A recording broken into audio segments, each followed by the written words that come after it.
Okay, thank you. If I can bring this meeting to order, please. And a warm welcome to those attending the Major Applications Planning Committee and to our viewers watching live on the Council's YouTube channel, Hillingdon, London. My name is Councillor Steve Tuckwell and I am the Chairman of this committee. Details of the business to be considered this evening are shown on the agenda, copies of which are accessible online underneath the live broadcast. For those present in the room and intending to speak this evening, please note that you will be filmed and any statements you make will be recorded and made public. A reminder to anybody speaking today that your voice will only be audible online if the microphone is switched on. Okay, further announcements from me are for fire alarms. We are not expecting a fire drill this evening, so if the alarm does go off, please follow officers to the fire exits and out of the building to the designated meeting points. For mobile devices and tablets, you may notice some of our officers and members this evening have tablets with them. That's to view the agenda paperwork this evening, but I would ask that any mobile phones are either switched off or placed onto silent. Thank you. There are anybody in the public gallery this evening, welcome. There are a couple of feedback forms if you wanted to give us some feedback. And for those watching online, there is access to a feedback form, again, underneath the live broadcast. Before I go in to announce who we've got here this evening, just a quick announcement is that people will see that we've got two brand new LED screens. So that's a change from the projectors that we are usually having. We first used these at the Borough Planning Committee last week and took feedback from those people participating in the meeting. But it's to help the council modernise the way that we have meetings, and it did, as we saw last week, provides greater clarity of image to those around the table. It also helps with our democratic innovation. So at the end of the meeting, I will be seeking some feedback from members to see how it worked for them, so that we can either make some adjustments if necessary. So thank you for that. I'll now go on to introducing people around the table. So we'll start off with the members this evening who will be voting on tonight's applications. So I'll introduce Councillor Higgins, who's the Vice Chairman. I'll introduce Councillor Bennett, who's here. I'll introduce Councillor Tuckwell. Introduce Councillor Gaelic, and I think we're still waiting for Councillor Mand. Hopefully he'll be with us sooner rather than later. So those are the voting members of this committee, but we're also supported tonight by officers of Hillingdon Council, and we'll start off with Mandit Malhotra, Major and Strategic Planning Applications Manager. We have Alan Tilley, who's our Transport and Highways Development Manager. We have Ed Lawton, Principal Planning Officer. We've got Noel Kelly, who's with us this evening, who's Head of Development. And we've got Glenn Egan, who's our Legal Advisor this evening, and Ryan Dell, who's going to keep us all in check as our Democratic Services Officer. So I hope I haven't missed anybody. That's good. So that's the Chairman's announcements for this evening. So we can now start to get into the main body of the agenda this evening. So we'll start off with Agenda Item 1. Apologies for absence. Ryan. Yep, so we have apologies from Councillor Gill and are due to have Councillor Mann substituting. We have apologies from Councillor Davis with Councillor Kubida substituting, and we have apologies from Councillor Dott. Okay, thank you, and thank you to Councillor Kubida for substituting this evening. And I'm sure when Councillor Mand arrives, we'll make sure he's thanked as well for substituting this evening. Okay, Agenda Item 2, declarations of matters before this evening's meeting. Any declarations of interest? Councillor Bennett. Thank you, Chairman. Yes, so Agenda Item 6. So I live on the St Andrews Park estate, very close to where this site is, and the master developer, St Modwin, is also the freeholder of my apartment. So I will step out at that opportunity unless otherwise told. So when we get to that item, if you could just leave the room, and then when we've concluded that item, I think we'll just give you an indication to return to the room. Thank you. Okay, any other declarations? No? Okay. Agenda Item 3 is to agree the minutes of the previous meeting, which was on the 18th of January. The previous meeting notes are on pages 1 to 8 of the bundle. Agreed? Or Councillor Higgins, do you want to make a point?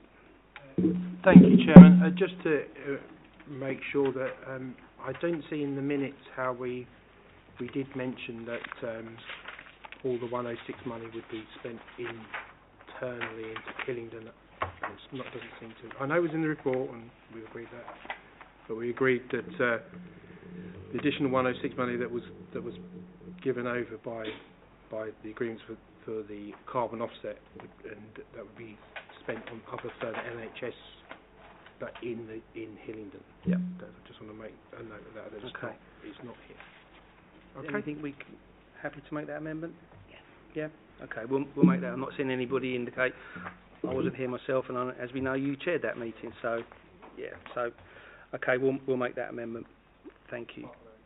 Okay. So, agenda item 3, minutes of the previous meetings. They agreed? Thank you. Agenda item 4 this evening is matters notified in advance or urgent. We don't have any. Agenda item 5 is just to confirm the makeup of this meeting. All items will be held in Part 1, which is public, so everything will be held in public record. There are no Part 2 items or private items on this agenda, so nothing will be held in private, and the agenda will be taken in the order published, with there being no petition items this evening. Okay, so that leads us now nicely on to the main body of why we're all here this evening, and that's agenda item 6, which is the land east of Mons Barracks in St Andrews Park. I think at that point, Councillor Bennett, you're going to quietly leave us. And I'm going to hand over to Ed to take us through this application. Over to you, Ed. Thank you, Chair. Item 6 on the agenda is an application for reserved matters relating to land to the east of the Mons Barrack block on St Andrews Park. As members are aware, when outline planning permission is granted, certain matters are reserved for later approval. In this instance, those matters are internal access, layout, scale, appearance and landscaping.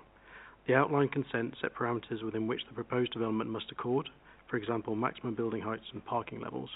The reserved matters are in accordance with those parameters. So I can take members through the plans. This is the location plan, the site constraints plan. You can see here the Mons Barrack block, which is locally listed, and also the Grade 2 listed former cinema building. Here is the location plan, which you'll see the wider area, including the civic building, in which we are now, and Dowding Park. You can also see some of the further elements of St Andrews Park, mainly to the south, but also the dice blocks and the residential triangle here. Here are some site photos. This is looking from Churchill Road towards the Mons block. You can see there is a temporary energy centre that's currently on the site that is proposed to move within the town centre west phase development. Moving around the site, you can see the line of horse chestnuts, which are proposed to be retained, and then the Mons Barrack block. So it's helpful to show this sign because it shows this slide. It shows the Mons Barrack block, but also the development to the north, which is the town centre west. Now, when this phase was granted planning consent, it also covered this area of land to which the application relates and proposed 27 townhouses.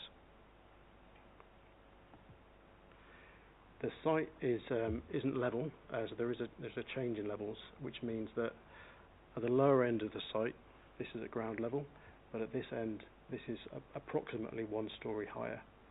So vehicle access would come in through here, and there's a podium above, shown at this level. And then moving up through the floors, you can see that the height steps back away from the Mons Barrack block. Here are some elevations. This is the context elevation for the north, with the Mons Barrack block here. This is quite a handy slide because it shows the change in levels and where the car park entrance would be. And this is how much of the scheme you'd see behind the Mons Barrack block. And here's an aerial of the site at the moment. So the Council's Conservation and Design Officer has confirmed that the scheme has an acceptable impact on the locally listed Mons block and the design is considered to be appropriate. The application proposes 90 units, including 14 3-bed units. The town centre west phase of St Andrews, as explained, proposed 27 townhouses in this location. The proposed mix of the reserve matters being considered includes 14 family units, which equates to 16%. The original submission proposed 12 family units, and officers have negotiated 2 additional units.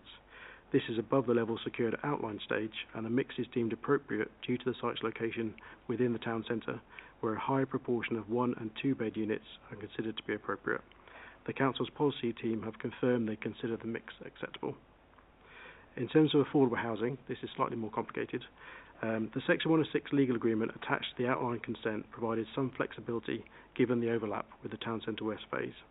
It sets out that this scheme would either provide 35% affordable housing itself, or, should the Town Centre West phase come forward, it would provide 35% affordable housing for the uplift in habitable rooms. This is because the affordable housing provision for the 27 townhouses is to be provided elsewhere within the Town Centre West phase, and therefore it would be unreasonable to require affordable housing to be provided twice for the habitable rooms of those 27 units. As members will know, the Town Centre West phase is now under construction, and therefore the current proposal would provide 35% affordable housing on the uplift, which would be tenure and policy compliant and is in accordance with the Section 106 legal agreement. The outline consent includes a number of conditions relating to matters such as tree protection, drainage, accessible units and secured by design. The proposal will be required to accord with those conditions.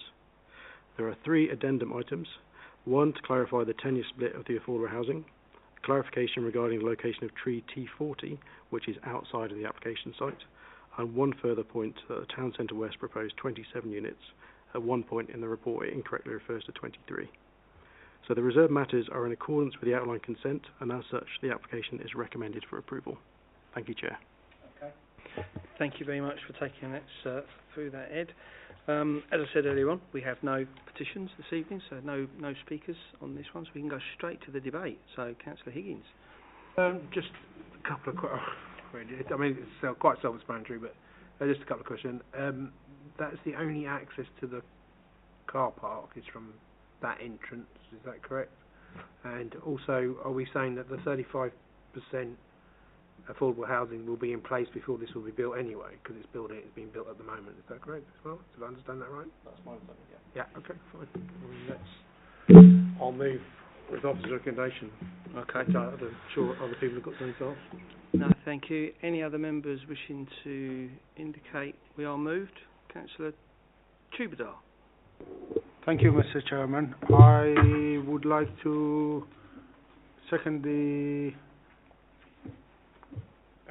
application and thank the officers for their report.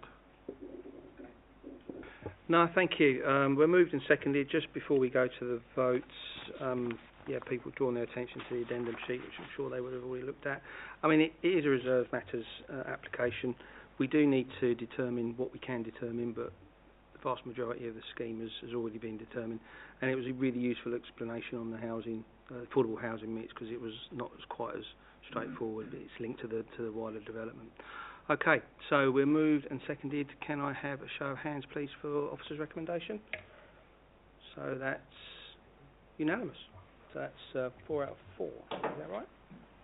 Yeah. Okay, so agenda item 6 this evening, everybody, is approved. Thank you. Thank you, Councillor Tukwell. Assuming you're going to get Councillor Bennett. Thank you. So we'll just give it a couple of moments until Councillor Bennett returns to the room.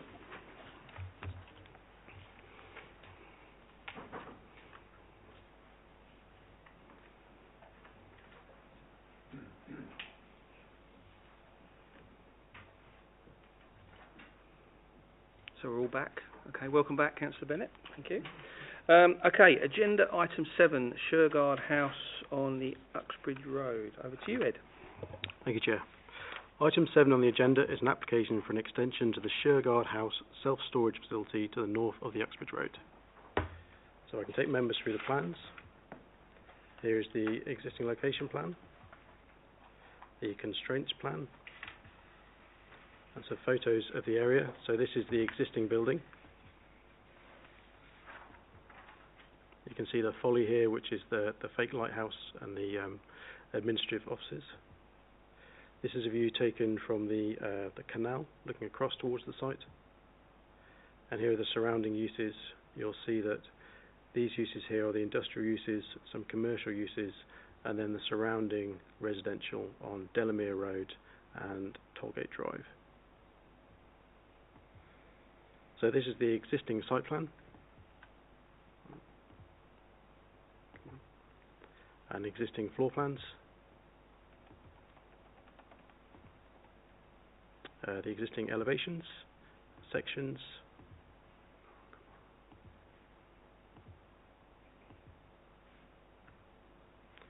Proposed site plan, and you can see the extension proposed here. This is the roof plan, so it shows the green roof that's proposed. The proposed ground floor plan. Now, this plan's helpful because it shows this is the element of the extension proposed. First floor plan, second floor plan, third and fourth. And this is the proposed roof plan again. And here are the proposed elevations showing an improved design for the building. This is finally the tree constraints plan and landscape proposals. So in terms of the principle of the proposal, the site is allocated for a residential-led mixed-use development. However, this allocation outlines the delivery criteria in the event of the full redevelopment of the site. The site allocation does not prevent a site from extending within its existing use, and to do so would discourage landowners from engaging with the plan-making process. Therefore, no objection is raised in principle. Members will note that the addendum includes additional comments from the policy team confirming this position. The proposal would extend 28.5 metres to the south at a height of 16.3 metres, matching the width and parapet height of the existing building. The on-site parking would increase from 19, which is 4 visitor spaces and 15 customer spaces, to 20, which is 4 visitor spaces and 16 customer spaces. Whilst the increase is minimal, it's been demonstrated by the submitted transport assessment that there is currently an excess of parking on-site. Peak demand is determined to be 17 vehicle movements, and therefore 20 spaces is deemed appropriate and in accordance with London plan policies. The scheme will result in a significant increase in massing, and therefore daylight and sunlight assessments have been undertaken to determine the impact on adjacent properties. These show the proposal will be acceptable, and is worth noting that the proposed extension will be 38 metres from the closest properties on Delamere Road. At present, the site is dominated by hard standing, providing very little ecological benefit, despite its proximity to the Grand Union Canal. The proposal provides an opportunity to enhance the landscape around the edge of the site, retaining trees protected by a TPO in the southeast corner, and the introduction of a biodiverse roof above the extension. The Canal and Rivers Trust have provided comments, and members will note that Condition 3, which requires construction management plan details, has been significantly expanded to secure the protections requested by the Canal and Rivers Trust. This condition also requests that wheel washing facilities be provided. In addition to the policy comments mentioned, the addendum also notes further drainage comments, which will be resolved through condition. Finally, amended plans have been received to show consistent parking levels, and Condition 2 is therefore updated. I've got one verbal update, and that is that the final plan in the list has now been revised and will be Revision B. Overall, the proposal is considered to make an enhanced use of a brownfield site, providing additional employment facilities, and the application is therefore recommended for approval. Thank you, Chair. Thank you for taking through that, Ed. Second item of the evening, again, no petitions, so no speakers on this. We can go straight to the debate, and Councillor Higgins. Thank you again, Chairman. Just a couple of things, really. Are we allowed to have a electric charging point added in there? Would it be too harsh on them to ask that? I'm just thinking that most places like supermarkets now provide those sort of things, and I thought, well, you know, it wouldn't be a bad thing if there was a charging facility there. The other, I think, or am I right? Because I'm getting things that go blurring. Is there one there already? Because the site on the drawing, I can't. It's not clear.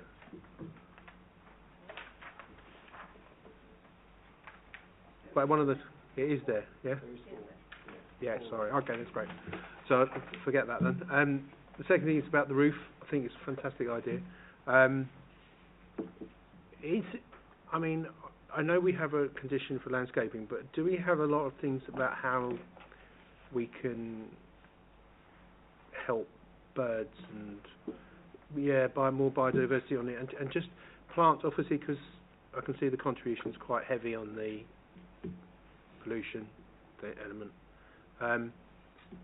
But if we can sort of like blend that into that area, obviously, because I'm sure there's lots of birds that fly over the canal eating insects and stuff. It's just to make it more of a, just beef it up a bit, really. It's the conditions there, but I'll just add biodiversity to it, because it's just, if it's up there, it'd be nice to know the birds nest there and robins and stuff like that. It's just a bit better than that, really. apart from that, good jobs and everything else. Okay, thank you. So the electric charging point, we've confirmed there's sufficient there for future users. Good point. And the biodiversity addition to condition 11. I think what we're saying there. Yeah. Okay. Councillor Gaelic.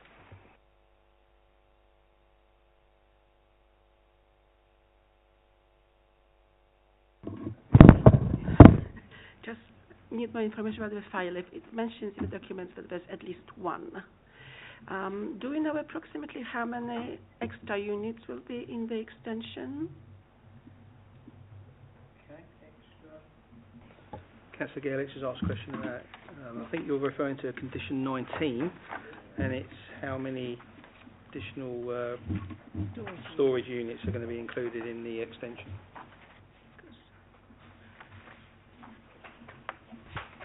I guess we can count them based on the plans, and I think the officer team will look to count them now. But ultimately, I think there could be changes to the numbers. They don't have to implement exactly the internal division. Do you know how many there are? Okay, it's not easy for us to count how many additional... Because currently I counted in the old space, there's 761 approximately. Okay. And the new extension will be, is it 5 stories? So that would be massive. Yes. It's increase. Would it be the largest facility in London? Because I'm not sure officers will have that information to hand, but I think in terms of just trying to paraphrase your question, is condition 19 sufficient for the number of additional storage units? I think that's the question being asked here. I think the only thing I can say is that it would have to pass building control and building regulation requirements, so it's not a place that people reside, so they have different criteria in terms of the number of lifts that are needed, but I assume that they're going to follow the approved biostrategy that they need to get building control approval. Just a question comes from the the fire in Croydon, which was like 4 or 5 years ago, where the whole facility burned down. So I don't know. I it think was on Penn Way, the one which was completely destroyed. Yeah, I think if it gives you some comfort, condition 7 is about the fire strategy, which I'm pretty sure will cover off all of that. And we just and it talks to section B, which is around building control. So I don't know if you want to have a quick look at condition 7, which is on page 66, and see whether or not that addresses the concerns you're highlighting. And if I may, I have a secondary question. Yeah, go for it. What kind of, because on their website they say that they cater for individuals and businesses.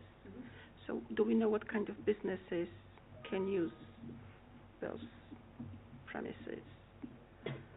Come back to Councillor Gilley, yeah? I'm happy to take that. Most of these units are small and medium enterprises. It's very rare that you'll get very large companies because they're divided into small units. It's also suitable for family occupation.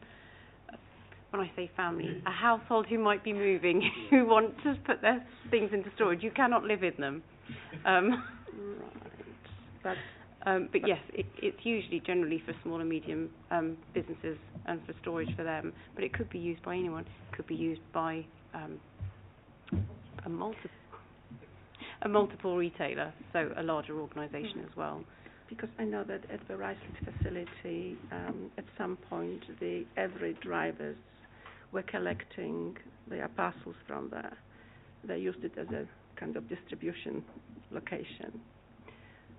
And also the Croydon fire facility where it happened. During the police investigations, it came out, people still testified that people were actually living there. So is there, we could put a condition that they will make sure that people are not staying overnight? I'm going to look at some support here from technical experts around the table. I think it's, the point you make is to try and prevent any non-authorised use. Whether we can condition that or not, I'm not entirely sure. Yeah. I think we can safely say it would be a change of use if someone was living in there, and then we could enforce against a change of use. Yeah.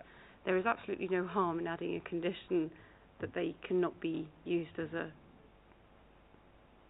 residential. It's a self-contained unit.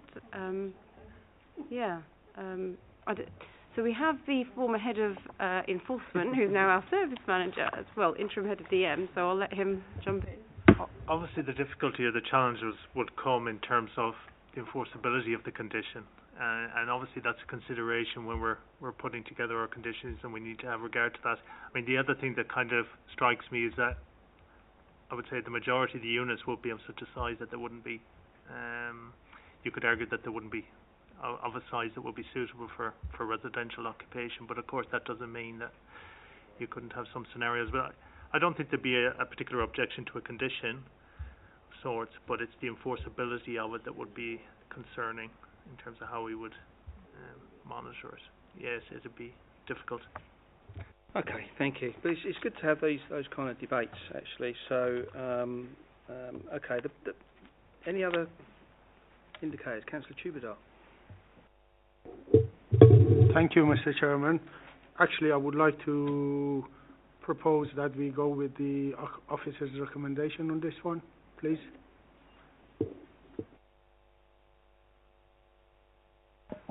Okay, I'm going to ask a couple of questions, if I may. Am I allowed? Yeah, good. Tollgate Drive. There's a rear access point there. Is there any? There's a gate there, isn't there, onto Tollgate Drive, just there? How is that used at present, and is there anything we can do to sort of safeguard that being used as a main access point? Because the access through Tollgate Drive is actually quite narrow, isn't it?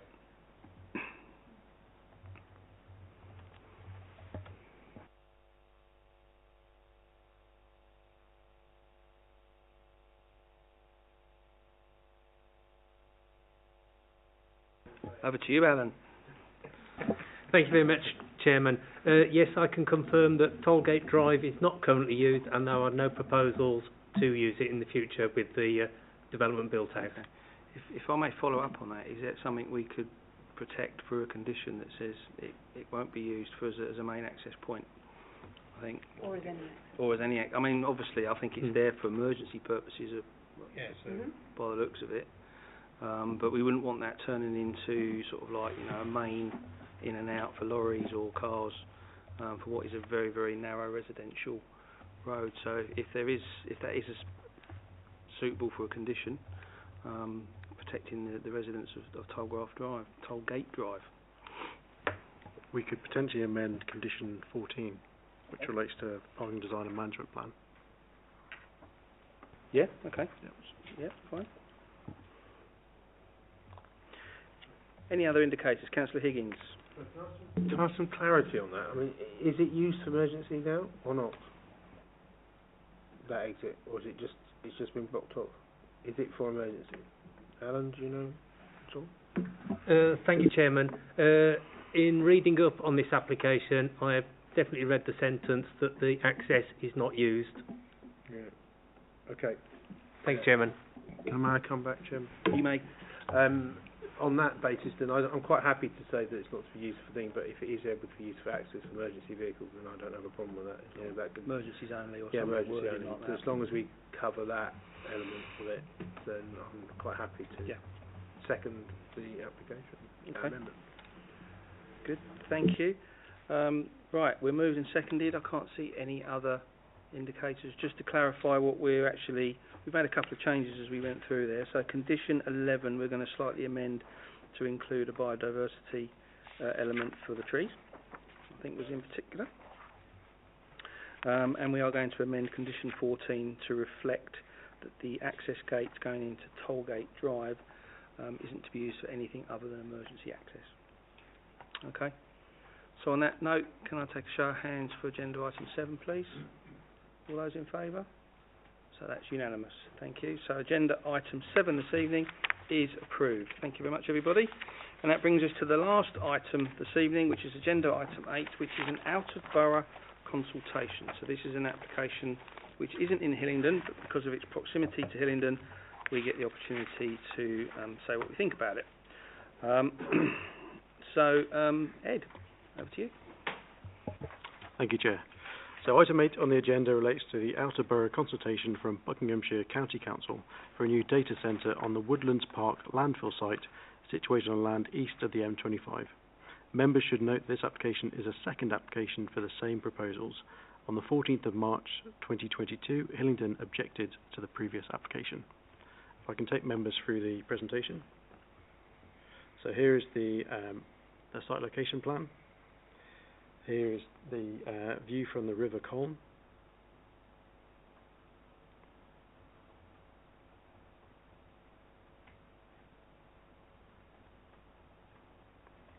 Here is the parameter plans as proposed for the outline application.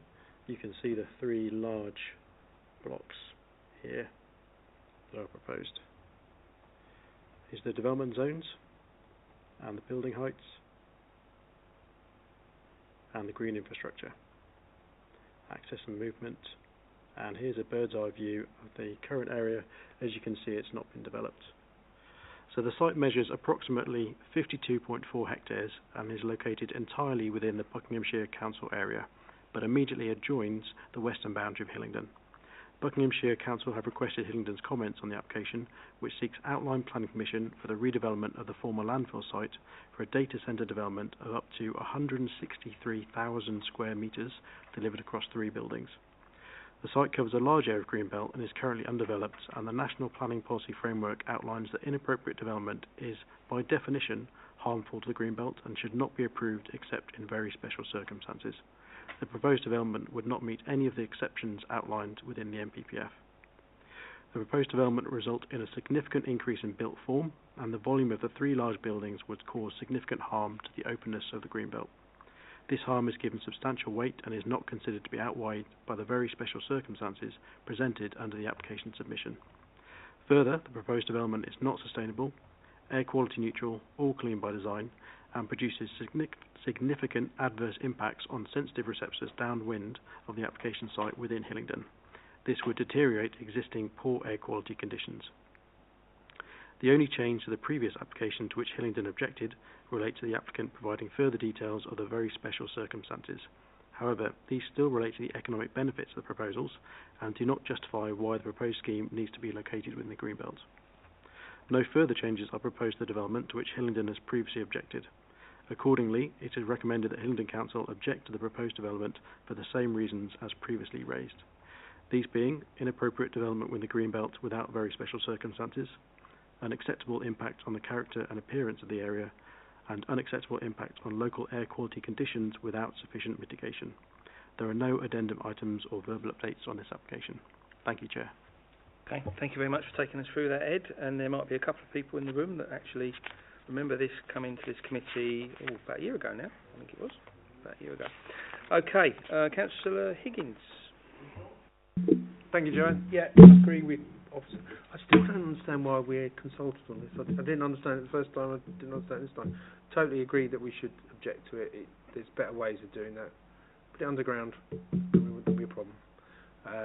So I would go with officer's recommendation and oppose it. Thank you. Councillor Tudor, you're definitely next, but I'm going to invite Mandit to come in just to give us a bit of a verbal update on something. Sorry, I think one of the things we also need to add, and I apologise that it's not in the report, is an informative to make sure that a approval or an allowed appeal gives us the requisite air quality damage costs. So we mentioned that it's a reason for refusal, but we don't then ask for the money should the approval. The damage would be on our borough residents as a result of its close proximity. So, thank you. Councillor Tudor, I haven't forgotten you, but I think Councillor Higgins wants to come back on that. I remember this well now. If they get loads of money and we only get a little bit, that's it, wasn't it? So if we're going to put that in, we want at least 50% of any outcome. That's all I'll say. So the proportion of the air quality damage cost is based on wind direction. So it might not be 50-50. We may get more, but I will let the experts come to those sums. That's okay. Wind direction on any particular day, or The average. the average? Okay. Just we'll see if we can influence that. Anyway, right. So just on that, we've got an added informative to make that point around if it is approved or partly approved or approved on an appeal, then we will seek our contribution on that. Hopefully the wind's blowing in the right direction on that day. Councillor Tukwell. Thank you, Mr. Chairman. Obviously, this development is going to have significant harm to the green belt area and add to the poor air quality conditions, etc., etc. So I support the officer's recommendation. Actually, one thing which I find in the report is that the people which are proposing to go with this development haven't actually considered other sites.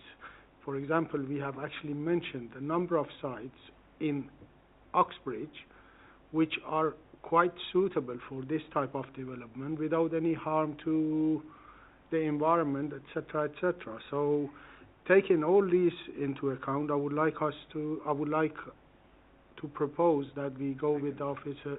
Second is being proposed. I would like to second the proposal to objection.